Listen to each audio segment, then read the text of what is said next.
This isn't just a classroom, it's a window to the world, where videos and visuals teach me more than words ever could.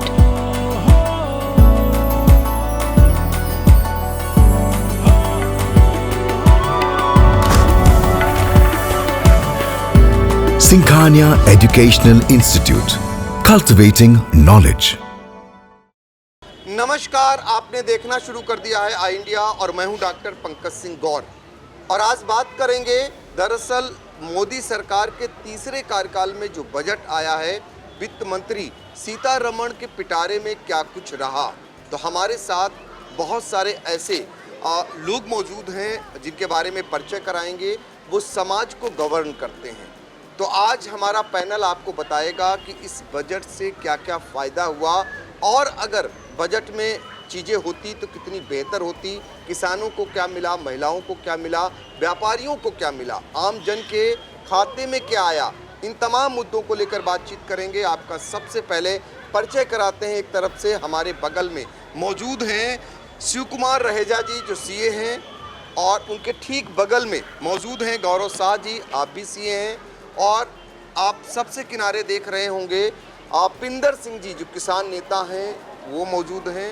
और ठीक मेरे बगल में दूसरी तरफ व्यापारी हैं और शहर के उद्यमी दिनेश अग्रवाल जी, और उनके ठीक बगल में डॉक्टर अभिषेक भारती जी। तो आज ये ऐसे समाज के लोग हैं जो पूरे समाज को गवर्न करते हैं। इन्हीं से जानने का प्रयास करेंगे कि वित्त मंत्री सीतारमण के बजट में क्या क्या सस्ता हुआ, क्या क्या महंगा हुआ, राहत के तौर पर जो टैक्स पेई हैं उनको क्या राहत मिली।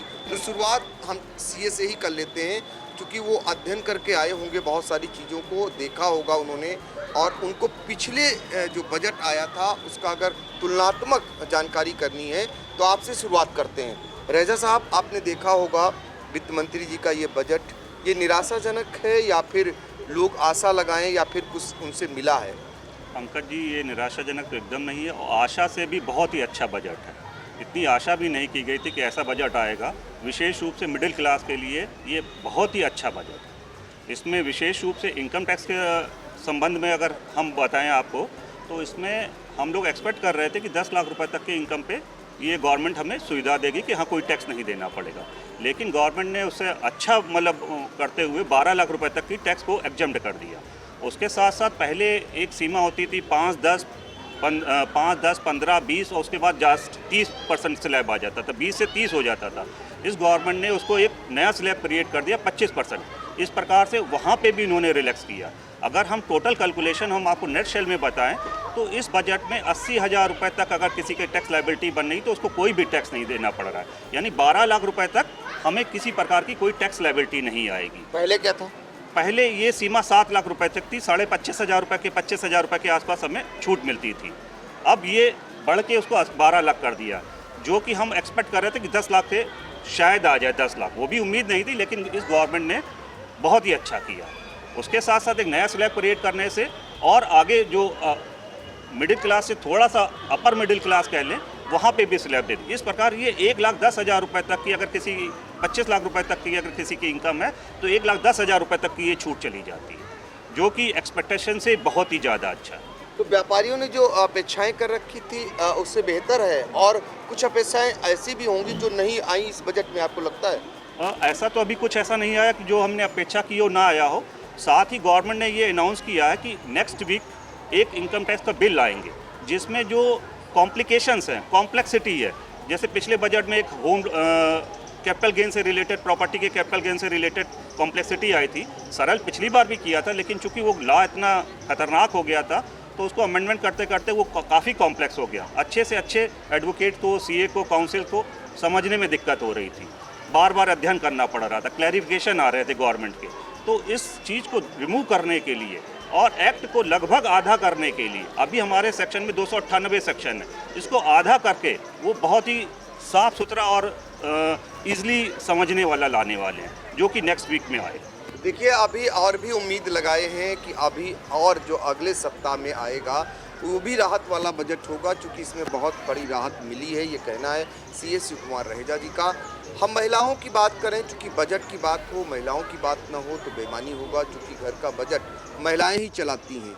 और ऐसे में घर के बजट को लेकर महिलाओं के लिए इस बजट में, चूँकि खुद वित्त मंत्री सीतारमण जी महिला हैं और कभी कहा गया कि जो बजट आया था पूर्व में तो महिलाएं कहीं न कहीं निराश हुई थी। तो हमारे साथ सीए मौजूद हैं गौरव शाह जी। गौरव शाह जी, जानना चाहेंगे कि अगर महिलाओं की बात करें बजट में तो आपको क्या नज़र आता है, उनके लिए कितना लाभकारी है ये बजट? सबसे पहले तो पंकज जी धन्यवाद आपको मुझे मौका देने के लिए। मैं पहले तो ये देखूंगा कि जो ओवरऑल आज के टाइम में महिलाओं या हम लोग जो समान समाज की बात करते हैं, ये बजट कहीं ना कहीं उस तरफ अपने को अग्रसर करता हुआ दिखता है मुझे। जैसे कि हम ये देखते हैं कि बहुत सारी महिलाएं जो आजकल आश्रित हैं सिर्फ अपने इंटरेस्ट या ब्याज की इनकमों में, तो उस पर उन्होंने इतना TDS का जो प्रावधान है उसको ढीला करते हुए जो 50,000 की छूट है उसको 1 लाख कर दिया। उससे उनको उस आय पे उनका TDS का कटौती नहीं होगा।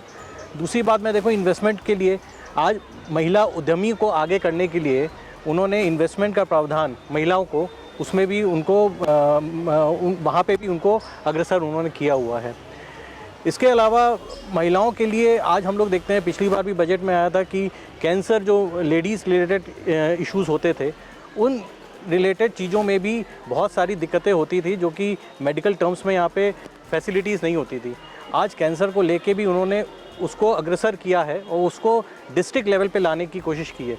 तो मुझे लगता है कि कहीं ना कहीं किसी डायरेक्ट और इनडायरेक्ट तरीके से महिलाओं को इसको बेनिफिट करने का ये बजट है। ये तो बात हो गई, जैसे जो महिलाएं अमूमन जिनकी कमाई है, सामान्य गृहिणियों की बात करें जो गांव से रिलेटेड महिलाएं हैं, जैसे आपने समूह की बात की जी, उनको बढ़ावा क्या बजट दे रहा है? जी, मैंने जैसे आपको बताया कि जो इन्वेस्टमेंट्स हैं, आज इन्वेस्टमेंट्स के लिए अगर कोई भी महिला आज अगर वो ग्रामीण क्षेत्र की है तो आज उसके लिए सबसे पहला स्वास्थ्य रिलेटेड उसके इश्यूज़ हैं। स्वास्थ्य को वो कहीं ना कहीं से ये बजट छू रहा है। इसके अलावा अगर वो उद्यमी के तौर पे महिला अगर ग्रामीण है, अगर वो उसमें कुछ करना चाहें, उसमें भी कहीं ना कहीं गवर्नमेंट उसको सपोर्ट के तौर पे उसको इन्वेस्टमेंट में मदद करने के लिए आगे इसमें बढ़ती हुई दिख रही है हमको।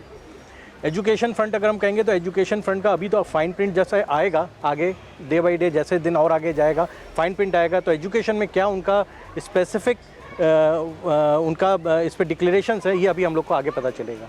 तो देखिए, बहुत सारा बजट आगे पढ़कर ही पता चलेगा, लेकिन जो शुरुआती दौर के रुझान कहें या शुरुआती दौर में जो मोटा माटा आया है उसके मुताबिक महिलाओं के लिए भी ये बजट फ़ायदेमंद है। ये खुद कैलकुलेट किया है सीए जो हैं गौरव शाह जी। अब बात कर लेते हैं, दरअसल कृषि प्रधान देश है और ऐसे में किसानों के लिए ये बजट लाभदायक हुआ है या फिर उनके पिटारे में क्या कुछ आया है, इसके लिए हमारे साथ मौजूद हैं किसान नेता पिंदर सिंह, जो हमें बताएंगे कि भारत जैसे बड़े देश में किसानों के लिए जो मोदी सरकार का तीसरा कार्यकाल है उसमें बजट को देखते हुए क्या कुछ खास है। पिंदर जी, बहुत बहुत धन्यवाद आपका सर। अब जो हिसाब से हमने देखा है और हम देख ही रहे थे बजट जब आ रहा था, लेकिन उसमें एक दो चीज़ें दी हैं उन्होंने। एक तो जो किसानों का क्रेडिट था, लोन था क्रेडिट कार्ड का 3 लाख था पहले, अब उसको 5 लाख कर दिया है। कर्जा बढ़ाया उसमें कि आप 5 लाख तक कर्ज ले सकते हैं। पहले 3 लाख तक था, 3 लाख पे कम ब्याज लगता था, अब उसको बढ़ा के 5 लाख कर दिया है। साथ ही मछली पालन पे 5 लाख लोन की व्यवस्था और जो डेयरी फार्म है छोटा, उस पे 5 लाख पे लोन की व्यवस्था की है। लेकिन जो हम लोगों को उम्मीद थी कि बजट में कुछ ऐसा आएगा कि कृषि प्रधान देश, सारा कुछ खेती किसानी से ही चलता है। आज तक तीसरा सत्र चल रहा है माननीय प्रधानमंत्री जी का, और उसमें किसानों के लिए जो होना चाहिए था, हमें लगता है कि वैसी व्यवस्था नहीं हो पा रही है। जैसे क्या क्या?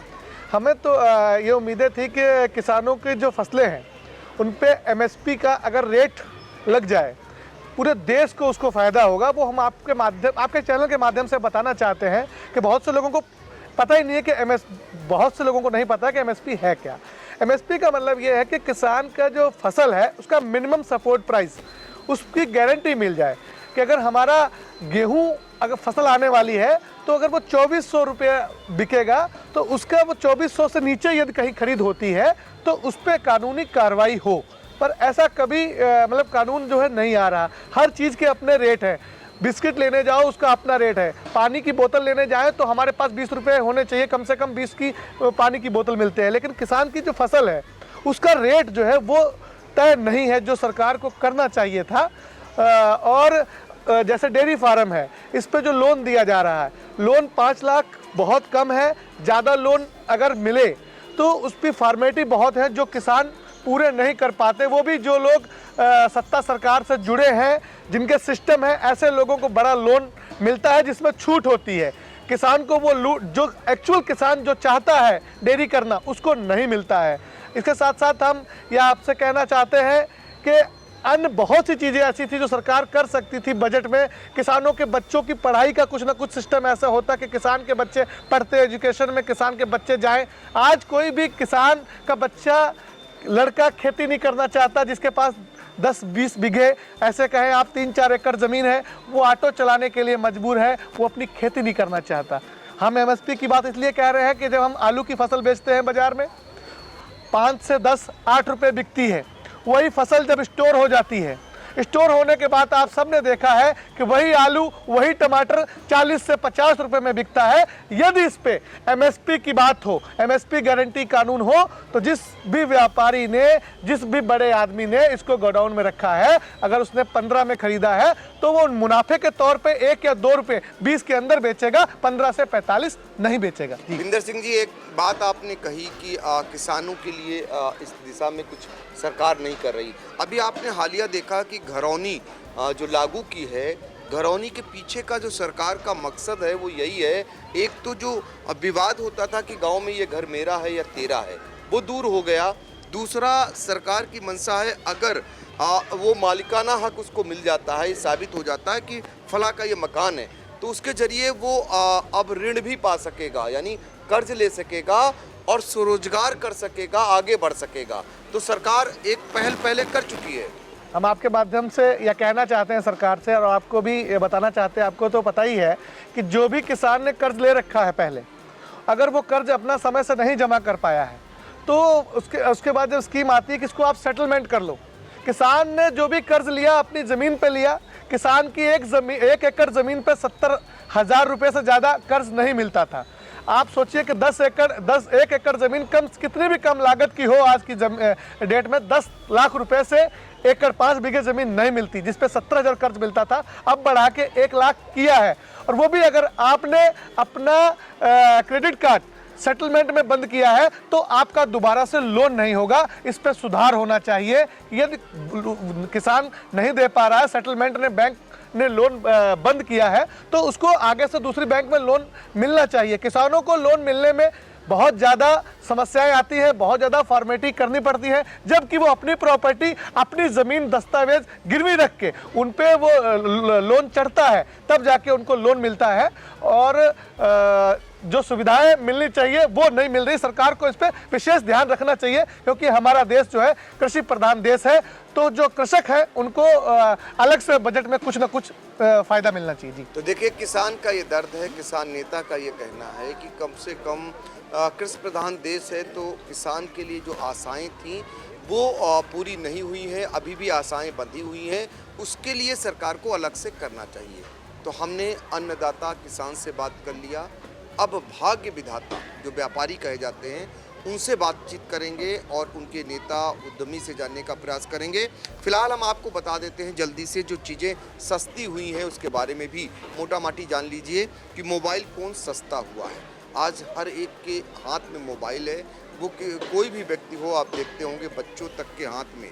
ऑनलाइन चूँकि जो है पढ़ाई शुरू है ज़्यादातर, तो ऐसे में मोबाइल अब घर घर पहुंच चुका और लोगों के हाथों में आ चुका। ये सस्ता हुआ है। कैंसर की दवाइयां सस्ती हुई हैं, मेडिकल के जितने जो संसाधन हैं वो सस्ते हुए हैं, LCD LED सस्ती हुई है और 6 लाइफ सेविंग दवाइयां सस्ती हुई हैं। इसके अलावा 82 सामानों से सेस हटाने का ऐलान किया गया है। भारत में बने कपड़े होंगे सस्ते, ये एक जो जानकारी मिल रही है। सरकार ने इलेक्ट्रिक व्हीकल्स पर टैक्स जो है उसमें राहत दी है। और इससे बैटरी से चलने वाली कारें सस्ती हो सकती हैं, जिस पर जोर दिया जा रहा है। वो चीज़ें सस्ती होंगी। बहुत सारे लोग अब बैटरी से संचालित आप देखते होंगे कि उससे लोग कमाई कर रहे हैं, वो लोगों के लिए कमाई का जरिया बन चुकी है। कपड़ा और इससे बने उत्पादों पर टैक्स घटाई गई है, जिससे चीज़ें सस्ती होंगी। और frozen fish, motorcycle, zinc scrap, cobalt powder, EV lithium battery और लिथियम आयरन बैटरी, ये जो है सस्ती हुई है। और महंगी चीज़ों का जो है उसमें मेन चीज़ें जो लोग बाहर खाना पीना पसंद करते हैं, उनके लिए ये बजट थोड़ा सा जेब ढीली करने वाला है, यानी महंगा हुआ है। खाने पीने की चीज़ों में जो महंगी हुई, उनमें नमक है, चीनी है और बहुत सारी चीज़ें, फैट है और आर्टिफिशियल जो है तमाम चीज़ें ऐसी हैं जो महंगी हुई हैं।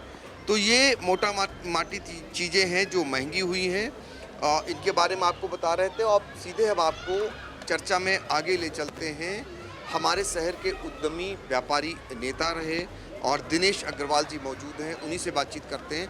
दिनेश जी, व्यापारी हित की अगर बात करें तो बजट ने आप लोगों को क्या कुछ दिया है? धन्यवाद पंकज जी। अगर देखा जाए तो गवर्नमेंट ने जो इनकम टैक्स का स्लैब चेंज किया है, बहुत सालों से वेटेड था। TCS, TDS, इन चीज़ों में बहुत अच्छा सोचा,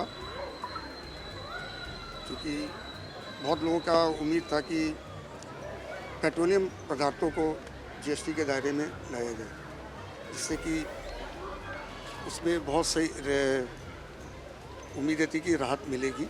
हो सकता है वो भी सोच का विषय रहा हो सरकार का। उन्होंने कई बार इसका इशारा भी किया है कि शायद वो लाना चाहते हैं। और अगर देखा जाए तो महंगी और सस्ती चीज़ों के बारे में तो ये टाइम पे गवर्नमेंट इस पर ध्यान भी देती रहती है कि बजट के अलावा भी बहुत समय ये सोचा करती है कि कैसे भी इन चीज़ों को कंट्रोल किया जाए। और सस्ता होना तो भाई नो डाउट आम आदमियों के लिए बहुत अच्छी बात है। और सब तरीके से देखा जाए तो व्यापारियों के लिए ये बजट अच्छा है। बजट अच्छा है व्यापारियों के लिए, लेकिन एक चीज़ जानना चाहेंगे, व्यापारी भी सोचता होगा कि ये चीज़ें मिल जाए तो और बेहतर होगा। तो और बेहतर हो ऐसी क्या क्या चीज़ें आप अपेक्षा रखते हैं सरकार से? GST के मैटर्स में भी बहुत सी चीज़ों पे GST का जो स्लैब्स हैं उसमें थोड़ा बहुत चेंजेस रिक्वायर्ड हैं अभी भी, जिससे कि बाज़ार में बहुत दिक्कतें आती हैं। और बाकी जो जैसे हम अपने शहर के बारे में कहें तो हम लोग को रेलवे की फैसिलिटीज़ में बहुत अभी चेंजेस की ज़रूरत है। यहाँ पर जन लोगों के लिए रेलवे की बहुत सी सुविधाओं की भी ज़रूरत है कि यहाँ होनी चाहिए। और देखा जाए तो समय समय पर जो चीज़ें हैं उनका हम लोग ध्यान आकर्षित करते रहते हैं कि ऐसा होता है। देखिए, जो मिला है वो तो मिला है, लेकिन और कुछ मिल जाता तो और बेहतर होता। फिलहाल व्यापारी भी संतुष्ट हैं कि ये बजट उनके लिए भी हितकारी ही कहा जाएगा। अब हम बात कर लेते हैं चिकित्सक की। चूँकि दवाई की बात अब देख रहे होंगे जिस तरीके से लोगों में बीमारियां फैल रही हैं, ऐसे में बहुत सारी महंगी दवाएं और महंगा इलाज हो रहा है। तो इलाज और ना हो महंगा, और क्या कुछ सरकार को करना चाहिए और बजट में सरकार ने उनके लिए क्या कुछ किया। हमारे साथ मौजूद हैं बातचीत करने के लिए शहर के ही डॉक्टर अभिषेक भारती जी, जो होम्योपैथिक चिकित्सक हैं। वो हमें बताएंगे कि जो सीतारमण जी ने बजट पेश किया, इसमें अगर बात करें दवाओं की, इलाज की, तो आपको क्या लगता है कितना हितकर हुआ? धन्यवाद पंकज जी। सबसे पहले तो मोदी जी और सीतारमण जी को साधुवाद, जिन्होंने कि मिडिल क्लास का क्या सारी जनता का बड़ा ख्याल रखते हुए लाइफ सेविंग जो 6 ड्रग्स हैं बहुत इम्पॉर्टेंटली काम आती हैं, उनके प्राइस को कम किया है। दूसरे उन्होंने जो चिकित्सा का बजट है वो 90,000 करोड़ से बढ़ाकर 99,000 करोड़ किया। तो 10,000 करोड़ का जो इजाफा किया है ये इसलिए किया है कि cancer day care centres, 200 cancer day care centres नए खोले जाएंगे जो डेडिकेटेड होंगे सिर्फ कैंसर की स्पेशलिटी के लिए। और कोविड काल में जो विभीषिका देखी थी प्रधानमंत्री जी ने, उसको ध्यान में रखते हुए अगले 5 सालों में मेडिकल में करीब 75,000 सीटों का इजाफा किया जाएगा। तो इस तरह से कहीं ना कहीं इंफ्रास्ट्रक्चर जैसे जैसे डेवलप होता जाएगा वैसे वैसे हम लोग को सुविधाएं मिलती जाएंगी। और जहाँ तक बात करें मिडिल क्लास को जो बूस्ट दिया है 12 लाख तक टैक्स फ्री करके, उससे हर मिडिल क्लास की जो स्पेंडिंग कैपेसिटी बढ़ेगी, उससे इकोनॉमी को बहुत अच्छा बूस्ट मिलेगा। हर क्षेत्र में सबको सुविधा देने वाला बजट कहा जाएगा। लेकिन दवाओं की बात करें, इलाज की बात करें, तो लगता नहीं आपको कितना महंगा हो गया है? आप होम्योपैथिक चिकित्सक हैं, लेकिन जब अंग्रेजी दवाओं की तरफ जाते हैं, बड़े हॉस्पिटल में कोई इलाज कराता है, तो आम लोगों को इलाज कराना बड़ा मुश्किल हो जाता है। उसका सब रावा ढाबा बिगड़ जाता है। एक सीधी कहावत है, जब भी कोई घर का एक आदमी बीमार हो जाए और उस पर जो खर्च होता है, पूरे परिवार का पूरा आर्थिक ढांचा बिगड़ जाता है। उसके लिए ऑलरेडी प्रयास चल रहे हैं, जैसे कि आयुष्मान भारत में जो सीनियर सिटीजन्स हैं, स्पेशली 70 साल के ऊपर, किसी भी जाति के हों, किसी भी आय वर्ग के हों, सबको 5 लाख तक का बीमा सरकार की ओर से मिल रहा है।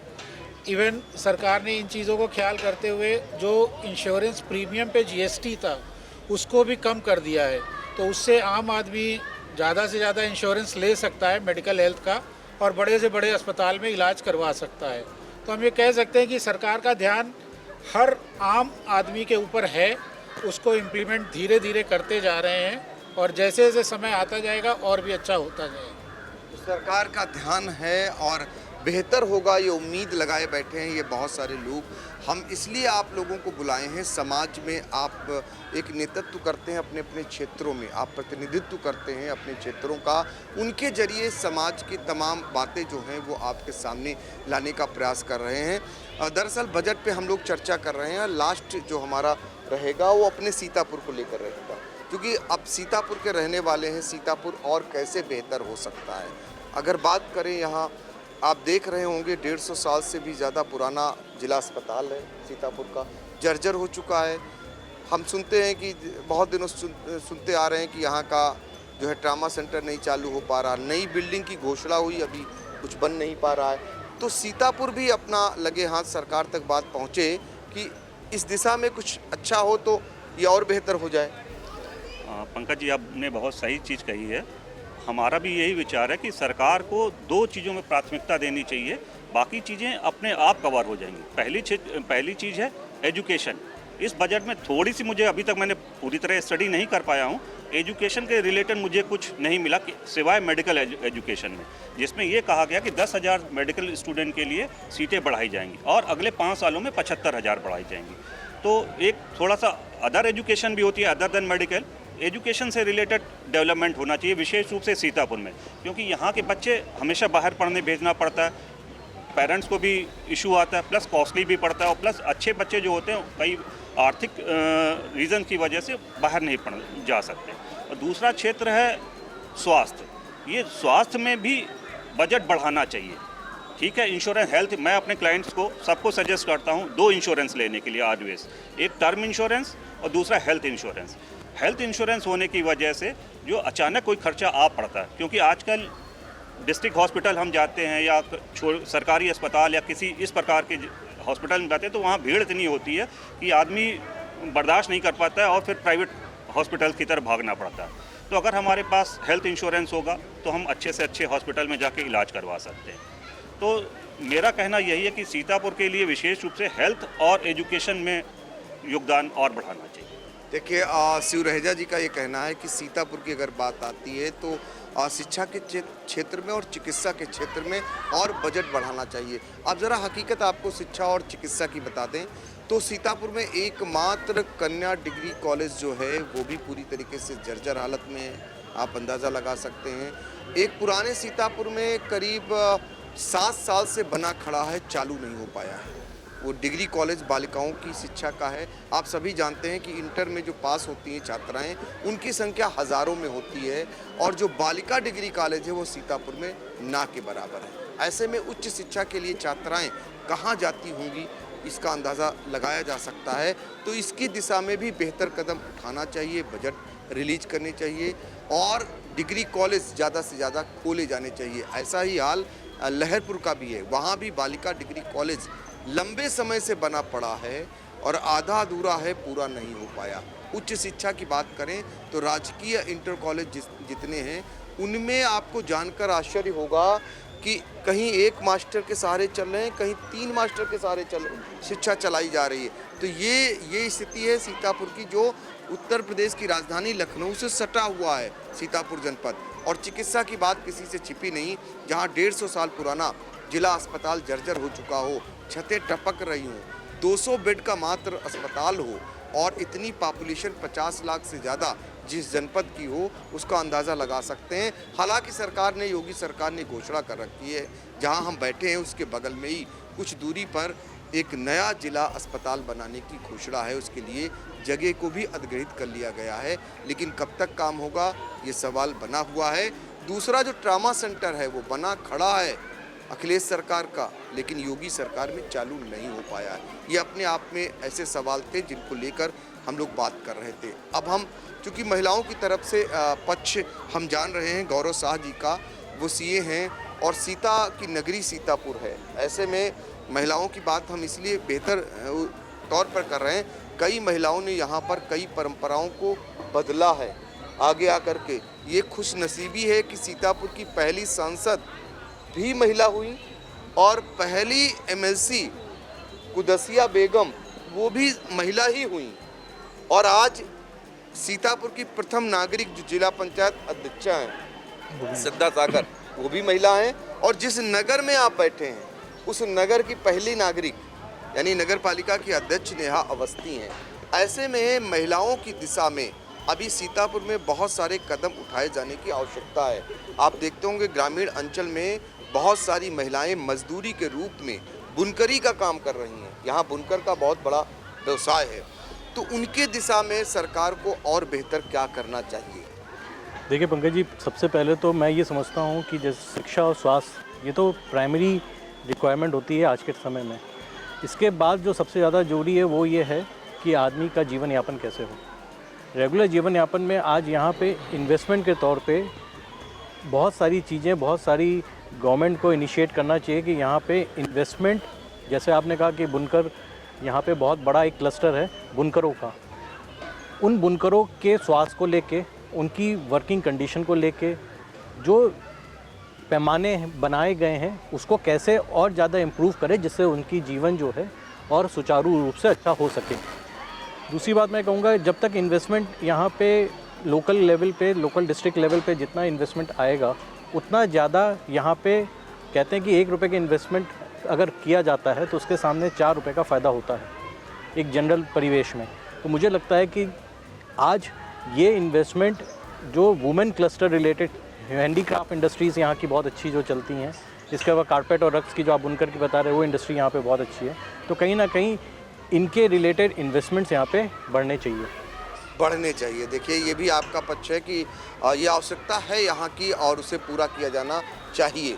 अब हम बात कर लेते हैं किसान पर, फिर आकर के टिकते हैं। चूँकि जब से यहाँ पर चीनी मिलें लगी तब से ये कह सकते हैं कि जो किसानों का जो आर्थिक स्तर है वो ऊंचा हुआ है, इसको नकारा नहीं जा सकता। लेकिन एक ही फसल पर रहा भी नहीं जा सकता। आपको ताज्जुब होगा, कभी सीतापुर में 125 मूंगफली मिलें हुआ करती थी, लेकिन मूंगफली उत्पादन पर जब संकट आया तो मिलें भी बंद हो गई। उसके बाद राइस उद्योग यहाँ पर बहुत तेज़ी से पनपा, सरकार की नीतियों के कारण वो भी धड़ाम हो गया। तो ऐसे में जब उद्योग धड़ाम हुआ तो किसान की जो आय या उसकी जो आर्थिक स्थिति बेहतर होनी चाहिए थी वो नहीं हो पाई। तो किसान की आर्थिक स्थिति कैसे बेहतर हो और क्या कुछ होना चाहिए, उनकी किन फसलों के लिए सरकार को सोचना चाहिए, एक फसल पर उसे निर्भर नहीं रहना चाहिए। क्योंकि गन्ने का मूल्य जो बढ़ाया जाना चाहिए था वो शायद बढ़ाया नहीं गया। सभी जानते हैं चीनी मिलें अब सिर्फ गन्ने से चीनी ही उत्पादन नहीं करती हैं, बहुत सारे स्रोत बढ़ गए। सब ये भी जानते होंगे कि किस तरीके से इथेनॉल वहाँ से अब उत्पादन हो रहा है और चीज़ों में सीरा से उत्पादन कर ले रहे हैं। उनकी आय बढ़ी, लेकिन कहीं ना कहीं किसानों की आय, जिस तरीके से लागत लगी, जिस तरीके से खाद महंगी हुई, जिस तरीके से डीजल महंगा हुआ, फिर उस पर खर्च होने वाला जो मजदूरी हुई वो महंगी हुई, उस हिसाब से आमदनी में बढ़ोतरी नहीं हुई। तो किसान नेता पिंदर सिंह जी हैं, आप इस बात से इत्तेफाक रखते हैं कि किसानों की जो आय है बढ़नी चाहिए, उतनी नहीं बढ़ी, तो कैसे बढ़ेगी? ये सब कुछ सरकार के हाथ में है। अगर सरकार चाहे तो आप देखिए कि जैसे जो सब्जियां किसान बोता है उसका कोई भी सिस्टम नहीं है, उसका कोई रेट मौके पे जो मिलना चाहिए वो नहीं मिलता है। एक ही वही जैसे आपने बात जो हमने कहनी थी वो आपने पहले बता दी कि गन्ना मिल गन्ने पे ही ज़्यादा यहाँ हम लोग गन्ना बो रहे हैं। फिर अपने यहाँ धान होता है, अपने यहाँ मूंगफली होती है, अपने यहाँ मक्का होता है, अपने यहाँ बाजरा हो रहा है, अपने यहाँ गेहूँ पैदा हो रहा है। पर इन सब चीज़ों की जो व्यवस्थाएं होनी चाहिए, जो मिलें ज़्यादा उस तरीके से होनी चाहिए और जो रेट मिलना चाहिए वो नहीं मिल पा रहा है। और गन्ने का भी रेट जो होना चाहिए वो नहीं मिला।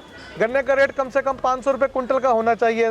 गन्ने का जब आप खोही निकाल के 400 रुपये कुंटल बेच रहे हो तो उसका जो हमारा गन्ना 500 में ले रहे हो आप, और आप खोही सब कुछ माल निकालने के बाद उसको 400-500 में बेच रहे हो, तो गन्ने का तो रेट है ही नहीं ना। गन्ने का रेट बढ़ना चाहिए था, वो नहीं बढ़ा। सरकार ने बीच में ऐसी कोई बात भी आई कि चलो गन्ने का रेट कुछ बढ़ने वाला था 20 से 25 रुपये, लेकिन वो कहाँ से आके वहीं रुक गया। आज अगर आप बाहर गन्ना बेच रहे हैं हम तो मिल से ज़्यादा नगद रेट पे हमारा गन्ना बिक रहा है। लखीमपुर के क्षेत्र में हम चले जाएँ, जो बजाज की चीनी मिले हैं, वहाँ किसानों का साल का पेमेंट नहीं हुआ। पिछले साल का पेमेंट अभी भी 2-3 महीनों का बाकी है, जो हम कर्ज ले रहे हैं बैंक से। लेकिन सीतापुर में ऐसा नहीं है। सीतापुर में जो नहीं, चीनी मिले हैं वो 100% भुगतान सीतापुर में सबका भुगतान हो गया है। बस यही है कि रेट छोड़ के, सरकारी मिल छोड़ के सबका भुगतान हो गया है। लेकिन हम ये कहना चाहते हैं जो रेट हमें गन्ने का मिलना चाहिए था या गेहूं का मिलना है, धान का रेट इन्होंने 2400 रुपये रखा और बाजार में 2300 में बिक रहा है। अगर हम सेंटर पे बेचने जा रहे हैं तो सेंटर पे उसको गीला है जी, सूखा है, इसमें मॉइस्चर है, ये कमी वो कमी करके वो साफ सफाई करके हमें 2000 में पड़ रहा है। लेकिन ये भी तो बेहतर हुआ 2300 जो रेट है जी, वो कहीं ना कहीं जो एथेनॉल शुरू हुआ है, जो उद्योग एथेनॉल, उसमें उसके कारण ये बढ़ोतरी भी तो हुई है। हाँ, बढ़ोतरी जिस हिसाब से होनी चाहिए थी। मैं आपसे माध्यम से कहना चाहता हूँ, जिस हिसाब से महंगाई बढ़ी है, जिस हिसाब से बीज महंगे हुए हैं, दवाइयाँ महंगी हुई हैं, आपने बता ही दिया कि लेबर हर चीज़, तो उस हिसाब से उसका रेट नहीं मिल पा रहा। खरीद और बीज के हिसाब से C2+50 का जो फार्मूला है, जो रिपोर्ट प्रधानमंत्री जी खुद कह रहे थे 2013 में कि जब हम आएंगे तो स्वामीनाथन जी की रिपोर्ट लागू करेंगे, जो किसान की फसल के हिसाब से, उसके खर्चे के हिसाब से बनाई गई है। अगर ऐसे सिस्टम कोई सरकार लाती है, खरीद उस हिसाब से हो जिस हिसाब से किसान का बस फसलों पे मुनाफा निकले, खर्चा निकाल के यदि कोई ऐसा सिस्टम आता है और बड़े उद्योग लगते हैं जिससे किसान सीधी अपनी फसल बेच सके और बीच में सरकार का भी हस्तक्षेप रहे। जब तक सरकार का हस्तक्षेप नहीं रहेगा तो जो मिलें लगेंगी वो अपने हिसाब से खरीद करेंगे, जिससे किसान का नुकसान कहीं ना कहीं पर भी हो सकता है। बस हम ये चाहते हैं कि किसानों के लिए एक आयोग बने, एक किसानों के लिए आयोग बने, जिस खेती आयोग बने, जिस तरीके से आयोग बने हुए एक खेती आयोग बने, और उस आयोग में जो अधिकारी हो वो किसान उससे ही जाएं, पढ़े लिखे हों, किसान सिस्टम से पढ़े हों, और जो उसका जो कोई सिस्टम में कोई बने, कोई उसका अधिकारी बने या कोई उसका मंत्री बने, वो किसान, उसने खेती की हो, उसको पता हो कि कैसे खेती होती है, फिर कैसे वो 6 महीने पाली जाती है, बिकती है। किसान का सौदा तो कच्चा है, कब बारिश आ जाए, कब ओले पड़ जाए, जब तक किसान की फसल मंडी में, बाजार में या सरकारी सेंटर पे नहीं बिक जाती, तब तक उसका कलेजा है वो धक धक करता है कि पता नहीं कि मेरी फसल सही बिक पाएगी या कब बारिश हो जाएगी, कब ओले पड़ जाएंगे या कब ऐसा हो जाएगा। किसान का जो काम है वो कच्चा है। सरकार को इस पे विशेष ध्यान रखना चाहिए। जैसे सरकार ने अभी मिडिल क्लास के लिए अभी आपने बताया कि अच्छा किया है, 12 लाख तक उन्होंने बताया है कि उस पर जो है आगे कोई वो नहीं देना पड़ेगा। तो इसी तरीके से किसानों के लिए, आम जनमानस के लिए भी सोचना चाहिए। जो गरीब तबके के लोग हैं, जो मजदूर हैं, उनके लिए भी सोचना चाहिए। और नरेगा में उनको काम ज़्यादा मिलना चाहिए। 100 दिन मिल रहा है, उनको 200 दिन कम से कम काम मिलना चाहिए और मजदूरी भी उनकी बढ़नी चाहिए। सब, क्योंकि मजदूर भी अपने बच्चों को पढ़ाना चाहता है। ये नहीं जरूरी है कि जो मजदूर मजदूरी कर रहा है, जो किसान खेती कर रहा है, उसके बच्चे भी खेती करें। हम लोग भी चाहते हैं कि हमारे बच्चे भी अच्छे स्कूलों में पढ़ें, पर स्कूल की फीस इतनी है, हम अपने खेती की कमाई से हम अपने बच्चों को प्राइवेट स्कूलों में नहीं पढ़ा सकते। सरकारी स्कूलों में अच्छी तरीके से पढ़ाई नहीं हो रही, ऐसा हम कह सकते हैं, क्योंकि वहाँ जो पढ़े लिखे टीचर लगे हुए हैं, उनके ही बच्चे जब प्राइवेट स्कूलों में पढ़ रहे हैं तो हमारे बच्चे किस बेस पे उस स्कूलों में पढ़ें। जी, किसान आयोग बने, उद्योग लगे, तब जाके किसानों की जो हालत है वो सुधरेगी। आपको बता दें कि सीतापुर में पिछले 2-3 दशकों में बड़े तेजी से उद्योग बंद हुए हैं। इसमें कताई मिल की अगर बात करें महमूदाबाद की, वो बंद हो गई।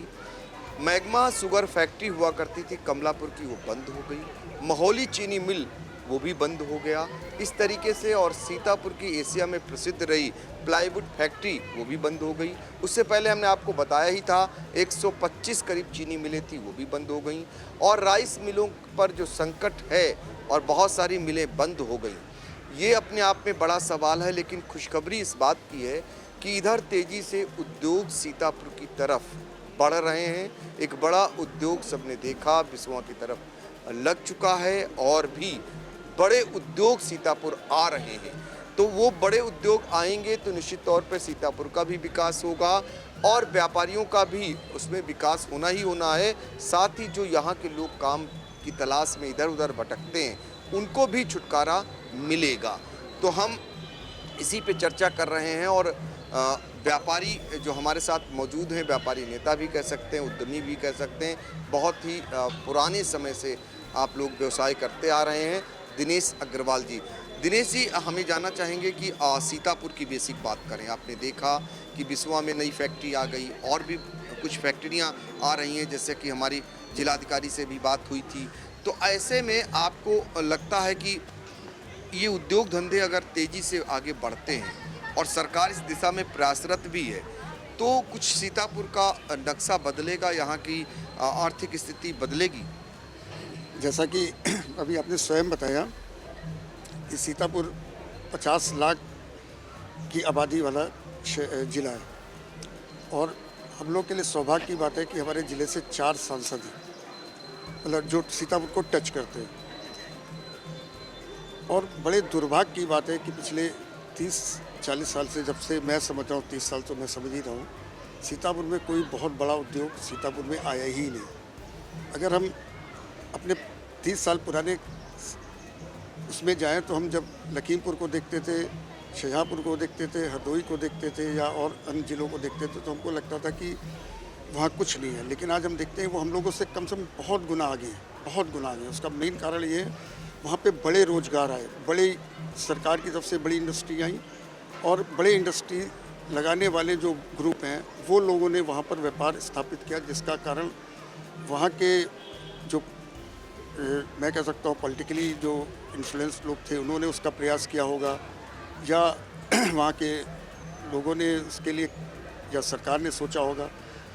मैं सोचता हूँ कि अगर जैसे अभी आपने बताया कि बिस्वा में एक बहुत बड़ा प्रोजेक्ट लगा, नो डाउट, हम भी जब निकले तो मुझे भी देख के बड़ा आश्चर्य हुआ कि इतना बड़ा प्रोजेक्ट बिस्वा में आया या कंदुनी में आया। अगर दूसरे तरीके से देखें तो योगी जी ने अपने लखनऊ के अगल बगल के एरिया में SCR सीतापुर को घोषित किया। मैं समझता हूँ कि अगर सब लोग इस बात को जुट जाएं, लेके यहाँ का व्यापारिक ग्रुप और यहाँ के जो पॉलिटिकल लोग हैं और यहाँ के जो सब लोग मिलके, तो सीतापुर का भी विस्तार बड़ी इंडस्ट्री के साथ बहुत बड़ा हो सकता है, जिससे रोजगार को भी बहुत बड़ा योगदान मिलेगा और लोगों को यहाँ पर मतलब रहन सहन और दुनियादारी में भी बल मिलेगा, जैसा मेरा सोचना है। बिल्कुल, देखिए बहुत बड़ी बात है। हम विकास की बात करते हैं, विकास के दावे की बात करते हैं, लेकिन सीतापुर में पिछले 30 सालों से विकास के दावे ऐसी बात से साबित हो जाते हैं कि कैसे एक से एक के बाद एक उद्योग धंधे में ताला जड़ता गया और नए उद्योग नहीं खुले। जबकि अगल बगल के जनपदों को देखें, लखीमपुर की तुलना की, शाहजहाँपुर की तुलना की, शाहजहाँपुर जाने के बाद आपको लगता है कि उद्योग के क्षेत्र में किसी बड़े शहर में आ गए हैं, या हम जिसको मिनी पंजाब कभी कहा करते थे, हमारा पड़ोसी जनपद है लखीमपुर, हमसे ज़्यादा विकसित माना जाता है। वहाँ के व्यापारी ये कहते हैं कि हम आपके सीतापुर से ज़्यादा मुनाफा भी कमाते हैं, हमारा उद्योग भी बड़ा है।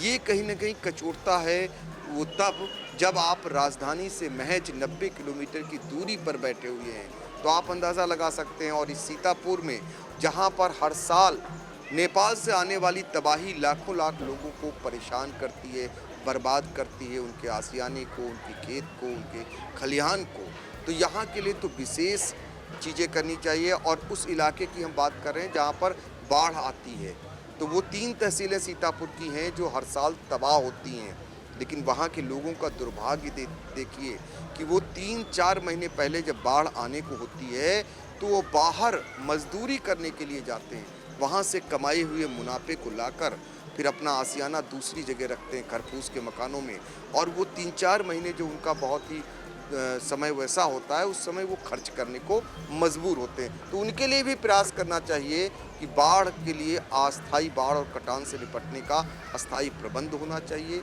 जब बजट हमारा बनता है तो इस दिशा में भी प्रयास होने चाहिए। उनके संसाधन, उनके रहने, उनकी पढ़ाई का हाल हम आपको बताएं, हम बाढ़ इलाके में बहुत जाते हैं, वहाँ जब बच्चों से बात करते हैं तो वो कहते हैं कि पिछले 2 महीने से 3 महीने से जब बाढ़ आती वो स्कूल नहीं गए और जाएं भी कैसे, चारों तरफ पानी होता है। ये दिक्कतें हैं। जहाँ हम विकास की बात करते हैं वहाँ की तस्वीर ये भी है। और तस्वीर ये भी है जब हम आप आज बुलेट ट्रेन की बात करते हैं तो एक इलाका सीतापुर का ऐसा है जहाँ अभी तक बहुत सारे लोगों ने ट्रेन तक नहीं देखी है। तो ये विकास की बात हो रही है और वो भी राजधानी से सटा सीतापुर जनपद है। ये इसलिए चूँकि आज चर्चा छिड़ी है तो ये भी यहाँ के राजनेता जान लें। 4 लोकसभा क्षेत्र हैं, 9 विधानसभा क्षेत्र हैं, 4 एमएलसी आते हैं और विकास का हालत किसी से छिपी नहीं है। उन्हें सोचना पड़ेगा कि हमारे सीतापुर को और कहाँ ले जाने की ज़रूरत है। चिकित्सा की बात कर लें तो आपको ताजुब होगा, अगर आप हार्ट के पेशेंट हैं या आपको कहीं झटका लगा है तो भगवान भरोसे रहिए। सीतापुर में एक अदर डॉक्टर सरकारी अस्पताल में नहीं है। आपको इलाज के लिए लखनऊ ही जाना पड़ेगा। इस बीच रास्ते में अगर आप सफ़र कर गए तो ठीक है और नहीं तो फिर भगवान से ही मीटर मिलाइए। ये हालत है सीतापुर की। तो चिकित्सक हमारे साथ मौजूद हैं। चिकित्सा की बात हो रही, बड़े बड़े दावे हो रहे हैं। सीतापुर की हम बात कर रहे हैं, यहाँ पे हार्ट का एक डॉक्टर नहीं है जिला अस्पताल में, और जब भी कोई बीमार होता है तो सीधे उसको जाना होता है। तो CSC PSC का हाल भी आपको बता दें कि ज़्यादातर लोग जैसे ही गंभीर हालत में होते हैं वहाँ से रेफ़र कर दिया जाता है। डिलीवरी आप देखते होंगे अक्सर सड़क पर बच्चे जन्म ले लेते हैं, नवजात वहीं पे जन्म हो जाता है। अभी भी हम जब इतना आगे विकास कर ले गए हैं तो उनके लिए आपका सुझाव क्या है, क्या होना चाहिए? कम से कम चिकित्सा सबको मिलनी चाहिए। बहुत ही संवेदनशील विषय को आपने छेड़ा है। एक चिकित्सक होने के नाते आए दिन हम लोग के सामने परेशानियां आती हैं कि शाम 7 बजे के बाद अगर किसी को क्रिटिकल इलनेस है तो वो आदमी फिर जैसा कि आपने कहा कि लखनऊ के भरोसे ही रहता है। इस आशय से मैं राज्य सरकार और केंद्र सरकार दोनों को कई बार पत्र लिख चुका हूं कि सीतापुर को एक मल्टी सुपर स्पेशलिटी हॉस्पिटल चाहिए। उस पर कभी जवाब आता है कि विचार किया जाएगा, कभी आता है चूँकि दृढ़ इच्छा शक्ति राजनीतिक रूप से नहीं रही, इस वजह से अभी तक हमारा सीतापुर इस चीज़ों से अछूता है। तो सबसे पहले तो मैं आपके चैनल के माध्यम से अपनी राज्य सरकार और केंद्र सरकार से इसलिए कहना चाहूँगा कि इस वाले बजट में माननीय वित्त मंत्री जी ने एक स्पेशल कैटेगरी रखी है, मेडिकल टूरिज़्म को बढ़ावा दिया जाएगा। उसके तहत अगर सीतापुर में सुपर स्पेशलिटी हॉस्पिटल आता है तो हमारे आसपास के ज़िलों से या नेपाल से बहुत सारा मेडिकल टूरिज़्म के जो क्लाइंट्स हैं वो आएंगे और सीतापुर की इकोनॉमी बूस्ट होगी। दूसरी एक चीज़ जो सीतापुर के लोगों को बहुत कम पता है, चिकित्सा से थोड़ी सी हटके है लेकिन इकोनॉमी बूस्ट कर सकती है। हिंदुस्तान में खास करके उत्तर प्रदेश में सीतापुर में सबसे पहली एयर स्ट्रिप बनी थी कमलापुर क्षेत्र में। इस सत्य से लोग अनभिज्ञ हैं। वो अंग्रेज़ों के समय में बनाई गई थी, फिर किसी कारण से वो हट गई। तो पूर्व सांसद जी से भी मैंने कहा था कि इस विषय में आप थोड़ा आगे चर्चा करिए और यहाँ पे एक एयरपोर्ट बहुत ज़रूरी है। क्योंकि अपना नैमिष पर्यटन क्षेत्र बन गया है, तो अगर सीतापुर को एक एयरपोर्ट भी साथ में मिलेगा तो मेडिकल एम्बुलेंस है, मेडिकल टूरिज़्म है, इन सब के माध्यम से। और सबसे ज़्यादा ज़रूरी तो इसलिए है क्योंकि 7 बजे के बाद सीतापुर की चिकित्सा सेवाएं ध्वस्त हो जाती हैं। तो सुपर स्पेशलिटी और मल्टी स्पेशलिटी हॉस्पिटल की बहुत ज़्यादा आवश्यकता है।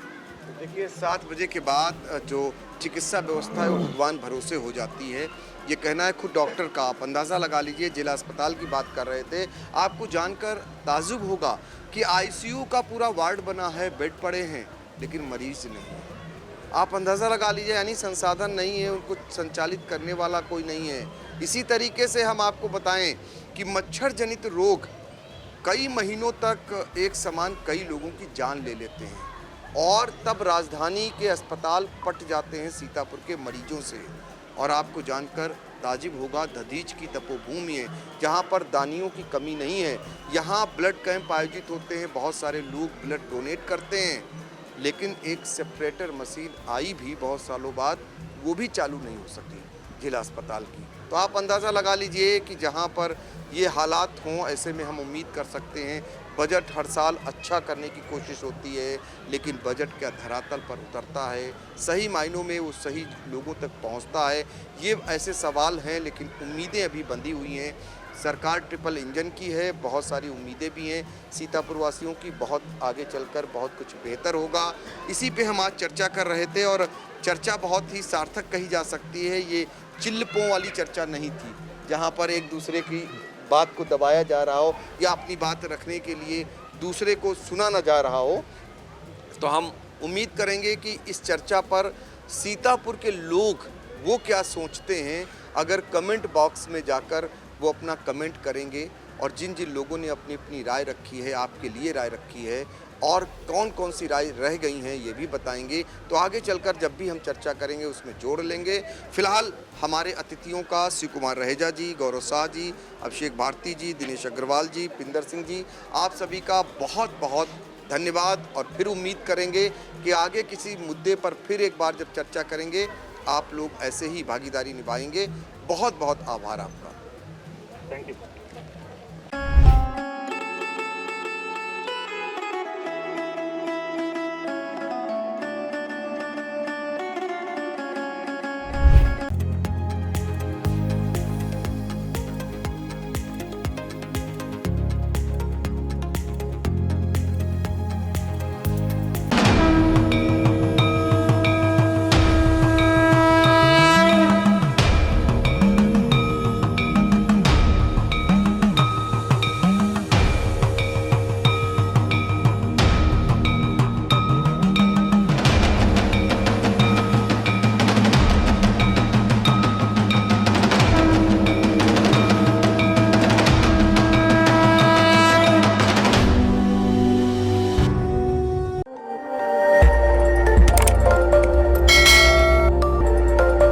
खबर आपकी, नजर हमारी। देखते रहिए आई इंडिया।